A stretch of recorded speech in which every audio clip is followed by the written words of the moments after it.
स्वागत है आपका मेरे चैनल एवरी प्रॉब्लम है सॉल्यूशन विद मोना में। आज हम आपके लिए लेकर आए हैं रचनात्मक आकलन की एक नई सीरीज, सप्ताह 21वां। इस तरीके से रजिस्टर आपने मेंटेन कर लिया होगा साथियों। FLN मिशन अंकुर रचनात्मक आकलन ट्रेकर कक्षा 1 और 2 सप्ताह 5 से हमने शुरू किया है। इस तरीके से शिक्षक का नाम लिख लेंगे जो कि पहली और दूसरी कक्षा को पढ़ा रहा है। अब यहाँ पर 21वें सप्ताह में हम सबसे पहले उद्देश्य ले लेंगे, जो उद्देश्य का हमने पेपर बनाया है। जैसे बिंदु लाइन में इकाई दहाई की समझ में घटाना, बिना हासिल के घटाव, घटाव के लिए प्रयुक्त शब्द, शाब्दिक प्रश्न और फिर समूह निर्धारण। अब बिंदु लाइन का प्रयोग के लिए हमने किस तरीके से क्वेश्चन बनाया, यहाँ पर हम प्रश्न देख लेते हैं साथियों। बिंदु लाइन का उपयोग करके घटाइए। अब देखिए साथियों, यहाँ पर हमको या तो बिंदु लगाने हैं या फिर लाइन खींचनी है। बच्चों को बताना है या तो आप 8 लाइन यहाँ पे खींच लीजिए, उसमें से 4 लाइन को कट कर दीजिए और जो बचा हुआ आंसर है वो यहाँ पर लिख दीजिए। तो इस तरीके से यहाँ पर नीचे कोई संख्या नहीं है तो यहाँ पर केवल 1 का 1 आ जाएगा। इस तरीके से बच्चों को समझाते हुए उनसे ये प्रश्नों को हमको हल करवाना है। घटाव के लिए प्रयुक्त शब्द पर घेरा लगाइए। अब देखिए, शेष निकाल लेना, मिलाना, घटाना, योग, अंतर और जोड़ना। तो यहाँ पर घटाव के लिए जो प्रयुक्त शब्द है, शेष पर बच्चा गोला लगा लेगा, निकाल लेने पर गोला लगा लेगा, घटाने पर गोला लगा देगा। इस तरीके से बच्चों को समझाएंगे। प्रश्न तीसरा देख लेते हैं साथियों। एक पेड़ पर 7 इमली है, एक लड़की 3 इमली तोड़कर खा लेती है। पेड़ पर कितनी इमली शेष बची बताओ। तो देखियो साथियों, यहाँ पर एक पेड़ पर 7 इमली, तो इमली की कुल संख्या कितनी आएगी 7, और इमली जो खाई लड़की ने तो 3 इमली खा ली। अब कितनी इमली बची, बच्चों को आप बोलना कि 7 में से 3 खा ली, तो फिर शेष जितनी बची है 4 जैसे बची तो 4 बच्चा यहाँ पर लिखेगा। कक्षा में 9 बच्चे हैं, 4 बच्चे आज विद्यालय नहीं आए। अब कक्षा में कितने बच्चे शेष रहे हैं बताओ। तो यहाँ पर बच्चों की कुल संख्या पहले आ जाएगी।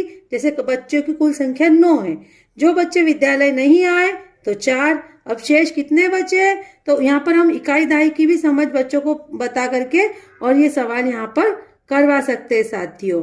तो यहाँ पर 9 में से 4 बच्चा कम करेगा और 5 यहाँ पर वो लिख देगा। यश के पास 45 टिकट थे, उन्होंने अजय को 15 टिकट दिए। यश के पास कितने टिकट शेष बचे, तो यहाँ पर यश के पास 45 मतलब इकाई दहाई में भी हम संख्याएं यहाँ पर लिख करके बच्चों को समझाएंगे। 45 लिखेंगे, उसके नीचे 15 लिखेंगे और फिर उसमें से बच्चों को बताएंगे। जैसे टिकट की कुल संख्या 45, दिए गए टिकट की संख्या कितनी आ जाएगी 15। अब शेष बचे हुए टिकट की संख्या कितनी आएगी, जब बच्चा उसमें से घटाएगा तो उसे समझ में आ जाएगा। तो इस तरीके से हम प्रश्न बना लेंगे हमारे उद्देश्य को लेकर के। अब यहाँ पर हमारे पहली और दूसरी के बच्चों के जो हमने नाम लिखे हैं, तो जो बच्चा हमारे सारे उद्देश्य क्लियर कर लेगा, मतलब सारे प्रश्नों को उत्तर को सही कर लेगा, तो हम राइट का निशान उसके आगे इस तरीके से लगाएंगे और उसको समूह A में रखेंगे। तो यहाँ पर अंजलि, कल्पना दोनों A समूह में आ गई है। इन्होंने हमारे 5 प्रश्न सही कर लिए। लेकिन जो रमेश है वो शाब्दिक प्रश्न जो है उसने गलत कर दिया है, तो उसको समूह B में रख दिया गया है। अभिषेक जो है उसने भी शाब्दिक प्रश्न गलत कर दिया गया है तो उसको भी B में रखा गया है। आनंद जो है उसको समूह A में रखा है, राधा को भी समूह A में रखा है और लक्ष्मी को भी समूह A में रखा है, क्योंकि इन्होंने 5 प्रश्न सही करे। कुसुम जो है वो समूह B में आ गई है, उसने भी शाब्दिक प्रश्न 1 गलत कर लिया है। इस तरीके से समूह A और B का निर्धारण हो जाएगा। समूह C में वे बच्चे आते जो हमारे एक भी प्रश्न सही नहीं कर पाते, मतलब सब में रॉन्ग लगता है, लेकिन यहाँ पर हमारा कोई बच्चा ऐसा नहीं है जो कि समूह C में है। अब यहाँ पर साथियों इस तरीके से समूह निर्धारण करके हम 5+1 मतलब आकलन व पुनः शिक्षण 5 दिन हमने पढ़ाया और एक आखिरी दिन 6ठे दिन हमने उन बच्चों का क्या कराया, पुनः शिक्षण कराया। किन बच्चों का, रमेश, अभिषेक और कुसुम का।